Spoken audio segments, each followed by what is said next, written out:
వరంగల్ రీజియన్లో నడుస్తున్న ఎలక్ట్రికల్ బస్సుల్లో బస్ ఛార్జీల బాదుడుపై విమర్శలుస్తూ ఉన్నాయి. గ్రీన్ ట్యాక్స్ పేరుతో ప్రయాణికులపై అదనపు భారాన్ని మోపడాన్ని ప్రయాణికులు తప్పుపడుతున్నారు. కొత్త ఎలక్ట్రికల్ బస్సుల రాకతో వరంగల్ రీజియన్ను వేధిస్తున్న బస్సుల కొరత సమస్య తీరింది.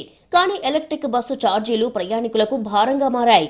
కొత్తగా అందుబాటులోకి వచ్చిన ఎలక్ట్రికల్ బస్సుల్లో డీజిల్ బస్సులతో పోల్చితే 10 నుంచి 20 రూపాయల అదనపు ఛార్జీలు వసూలు చేస్తుండటంపై ప్రయాణికుల్లో అసంతృప్తి వ్యక్తమవుతోంది. పర్యావరణ రహిత ఎలక్ట్రిక్ బస్సులకు ప్రభుత్వం పన్నుల మినహాయింపు ఇచ్చినా డీజిల్ ఖర్చు లేకపోయినా ఎలక్ట్రిక్ బస్సుల్లో అదనపు ఛార్జీల భారం మోపడం ఏంటని పలువురు ప్రయాణికులు ప్రశ్నిస్తున్నారు. డీజిల్ బస్ అయితే కాదు కదా, నార్మల్గా అయితే ఈవీ బస్ చాలా తక్కువ ఉండాలి కరెంట్తో నడిచేది. కాకపోతే చాలా ఎక్స్ట్రా 20 రూపీస్ ఎక్స్ట్రా తీసుకుంటున్నారు. తెలియక ఎక్కాము. మామూలుగా సూపర్ లగ్జరీ కన్నా కొంచెం తక్కువ ఉంటుందేమో అని ఎక్కాము. అది ఇంకొకటి ఏంటిదంటే మరి స్పెషల్ అని పెట్టారు, సంక్రాంతి స్పెషల్ అని పెట్టారు.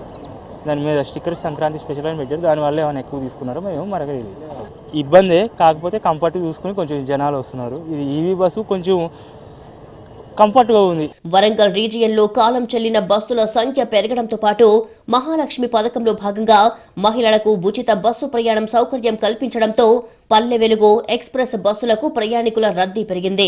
ఈ క్రమంలో వరంగల్ కు టీజీఎస్ఆర్టీసీ 112 ఎలక్ట్రిక్ బస్సులు కేటాయించింది. ప్రస్తుతం హనుమకొండ నుండి ఉప్పల్ వరకు డీజిల్ సూపర్ లగ్జరీ బస్సులు 300 ఛార్జీ వసూలు చేస్తే అదే ఎలక్ట్రిక్ బస్సుకి 320 రూపాయల ఛార్జీలను ప్రయాణికుల నుంచి తీసుకుంటున్నారు. ఇక డీజిల్ డీలక్స్ బస్సుకి 260 రూపాయల ఛార్జీ వసూలు చేస్తే అదే ఎలక్ట్రికల్ బస్సుకి మాత్రం 280 రూపాయలను టికెట్ ధరగా నిర్ణయించారు.